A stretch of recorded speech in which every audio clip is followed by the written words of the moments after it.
Hello, I would like to introduce you to my fellow teacher, Mr. Christopher Rodarte. He is at Sam Hughes Elementary and author of the book La Llorona. Mr. Rodarte, can you tell who La Llorona is? What made you want to tell her story? Sure. Well, La Llorona is an infamous tale, Latino folklore that's been around for arguably thousands of years, going back possibly to Cortez.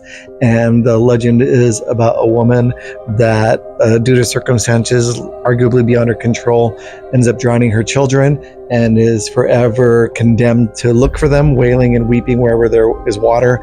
And she thinks all children belong to her and drowns them all. And she's miserable and hates what she does, but she can't stop herself. So it's sort of a eternal punishment that she's forced to do. And I just knew the story since I was a little kid. It's always terrified me. And I just started collecting stories over the years from people that have run into her, and then did a kind of retelling of the legend for the book. In your research, Dr. Jim Griffin was instrumental in your research. What information did you find in those guarded archives? Oh, thank you. That's a great question. Dr. Griffin was very generous with me, and he'd allow me into the folklore archives at the University of Arizona. A lot of them were handwritten, going back hundreds of years.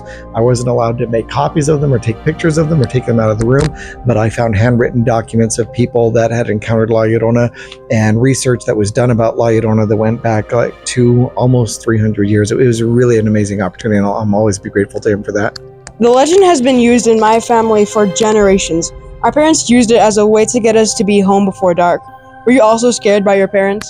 Yes, it was actually a lot of uncles that told me that story also. I grew up in Albuquerque. There's a lot of ditches, and where my family still lives, there's a lot of ditches there, and it's a very dark part of town. So it's creepy even now when I'm driving down around there. I'd never ever look in my rearview mirror. I kind of turn it up, and it's something that I know is here through Tucson too. We've had the bosques and different areas with water, a little bit less water now, but I still hear stories about it. Even now, people are giving me these stories. Your book contains many variations of La Llorona. Which was your favorite one and why?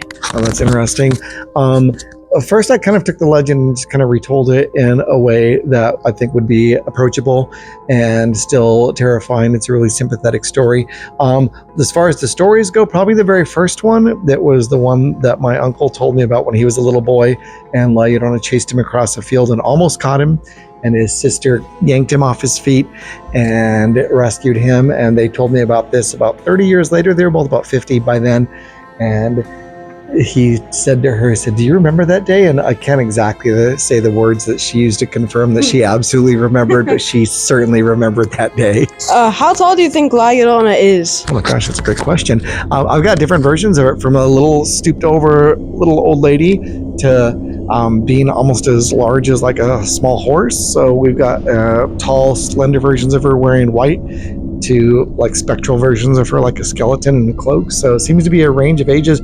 Lots of times it seems to be whatever she needs to appeal to the person who she's after.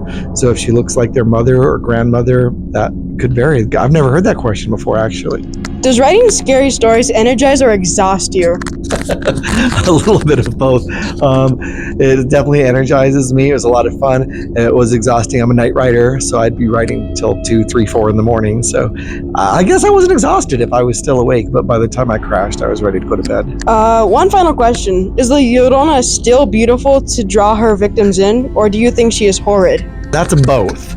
I had a lot of versions where she's very attractive, whether she's after children, again, appealing to them as maybe their mother or grandmother or some maternal figure, or to men who've somehow become wayward to their family or community and need to be kind of set straight. She's generally very attractive, but she tends to turn on them. She never stays beautiful the whole time. At the very end, they see a version of her that they don't want to see. Thank you for allowing us to learn more about La Llorona.